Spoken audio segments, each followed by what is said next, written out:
The steam rose like always. The towel was warm, the water familiar, but something in her chest tightened this time. Not fear, not pain, just a pause. A sense that the ritual she trusted most might be asking more from her body than her body could give. He had bathed that morning, same as always. Warm water, careful steps, towel at the ready. An hour later, he collapsed. The doctors said it was his heart. But she couldn't stop thinking about the water, not because it was too hot, but because no one ever told her how fragile warmth could be after 70. She had always thought bathing meant dignity, but now she wasn't so sure. One, the heat that took too much. She always believed warmth was healing. A bath drawn deep, steam curling into the mirror, her hand testing the water the way her mother once did, as if kindness could be measured in degrees. And for years it worked. Warmth meant care, meant routine, meant returning to the body without having to perform. But lately something had shifted. She began to notice it in her chest. A flutter, a soft pressure like breath pushing out of rhythm. The water hadn't changed, but her body had. What once soothed now startled. The warmth wrapped too tightly. She would rise from the bath slower, dizzier, more cautious than calm. She didn't tell anyone, just gripped the edge of the tub a little harder, waited longer before standing, told herself it was just a coincidence, that maybe she hadn't eaten enough that day. But the truth came later in the soft language of medical reports and quiet warnings. As we age, our blood vessels lose elasticity. The heat that once relaxed us now opens those vessels too far, too fast.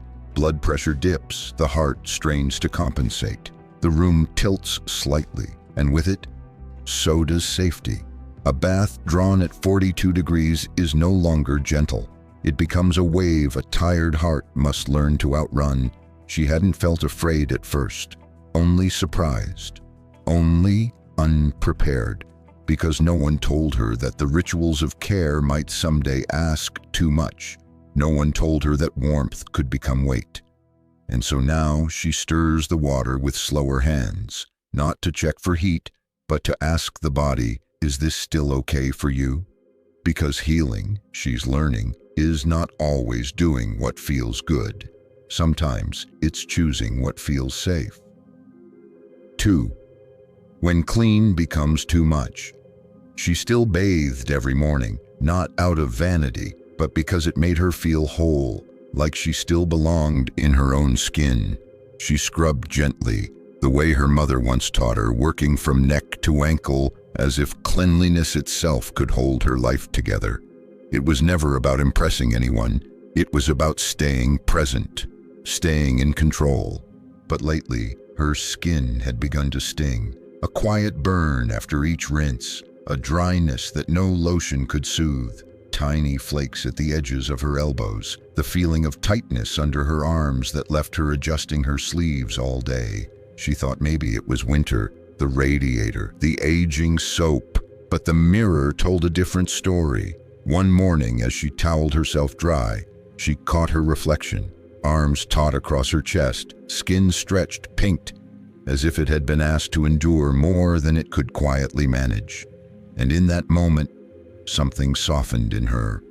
It wasn't shame, it wasn't guilt. It was the realization that in trying to stay clean, she had begun to erase the very layer her body needed most. The oils that once sealed in warmth, the barrier that had held her through decades of touch. Gone now, washed down the drain in pursuit of a feeling she hadn't redefined since she was 30. No one had told her that skin changes after 65, that the sebaceous glands slow, that every lathered rinse becomes not just removal, but depletion. She wrapped the towel around her and stared into the mirror again, not at the wrinkles, but at the ritual itself. Had she been trying to prove that she hadn't let go? And what had it cost her to chase clean when her body was asking for care instead? 3. The slip that changed everything. It didn't make a sound, Not the kind you'd expect. No crash, no cry, no shattering glass. Just the dull, soft thud of a body losing trust in the floor beneath it. He had stepped out like always, right foot first, hand on the towel rack, eyes steady. But the tile was slick, and his balance, that quiet strength she had counted on for decades, wasn't where it used to be. By the time she reached him, he was sitting on the edge of the tub, more stunned than hurt. No broken bones, just silence, and breath that didn't feel like it belonged in the room anymore. The fall didn't take much, but it took something she hadn't known could vanish so quickly.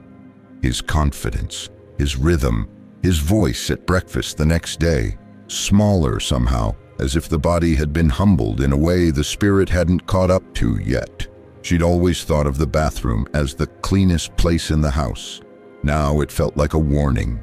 Every puddle became potential, every towel on the floor a question, every bath a risk she hadn't been trained to measure. She knew the statistics. They were whispered at the doctor's office, folded into brochures no one picked up. But knowing wasn't the same as feeling it echo down the hallway, where his walker now paused before the threshold, as if remembering too. The next morning she cleaned the tub slowly, not because it was dirty, but because it had become a place she wasn't sure she could trust anymore. She ran her hand along the porcelain rim, not to scrub, but to forgive. Because some spaces don't hold memories, they hold turning points. And sometimes the fall isn't what changes us, it's the silence that follows. 4. The new warmth. She still bathes, but everything has changed. The water is cooler now, not cold, but no longer steaming. She dips her fingers in first and waits, not for heat, but for permission. On the radiator, a towel warms like a slow breath, not blazing, just enough to hold her afterward without asking her to brace. She steps into the tub as if entering memory, slow, careful, one foot speaking to the floor before the other joins. And when she's done, she sits, not out of exhaustion, but to feel the moment before motion returns. She wraps the warm towel around her legs and sips ginger tea.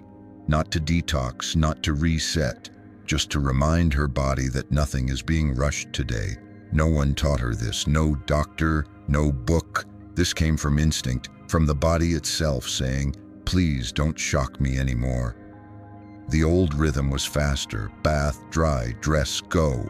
But now she lets the air move first, cracks the window just enough for the steam to leave gently, like a farewell with no urgency. The ritual isn't bathing, it's returning to the skin that has held so much, to the joints that remember how she used to dance in kitchens and curl her legs into chairs without thought. Now each step is a small act of listening, not scrubbing, not proving, just presence. And when the towel touches her spine, she doesn't rush to dress. She closes her eyes and lets the warmth stay a moment longer than needed. Because sometimes healing happens not in what you do, but in how slowly you do it. She always thought being clean meant being strong, that a fresh scent meant order, that lather and rinse were small ways of saying, "I'm still in control." But now, in this new quiet, she sees it differently. Maybe the scrubbing wasn't about hygiene. Maybe it was her way of holding fear at bay, rinsing the uncertainty that began to creep in when age stopped asking for permission.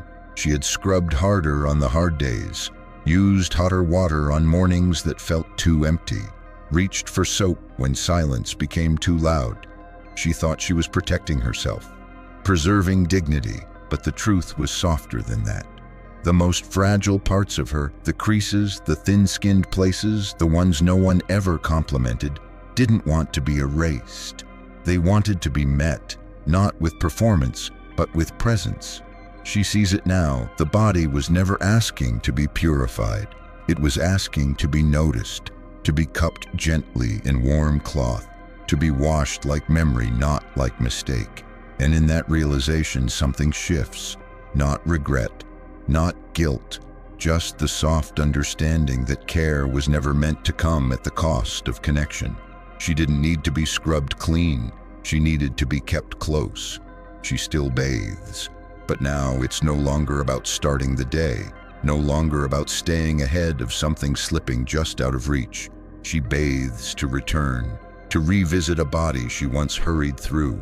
The motions are slower, hands move like memory, not like maintenance. She no longer scrubs, she listens, to skin, to breath, to the way warm water meets her shoulder like an old friend who never asked why it took so long to come back. The towel hangs waiting, not folded like duty, but draped like welcome. And when she presses it to her spine, she doesn't dry to move on. She dries to remain, because what she once believed was hygiene, all those years of lather, rinse, repeat, may have been something else entirely. A performance, a habit, a way to feel clean when what she really needed was to feel real. Now the water means something different. It doesn't wash her, it holds her. And she steps out not new, not polished, just here, just hers. Maybe it was your skin. Maybe it was a memory. Maybe it was the part of you that tried too hard to stay together. If there's a moment you remember, not loud but lingering, where care turned into pressure and the ritual became something you didn't recognize anymore, you can leave it here. No need for detail, no need for resolution, just a word, a whisper, a crease in time. We'll meet you there, in the space where your gentleness began again, where the body stopped performing and started asking to be held.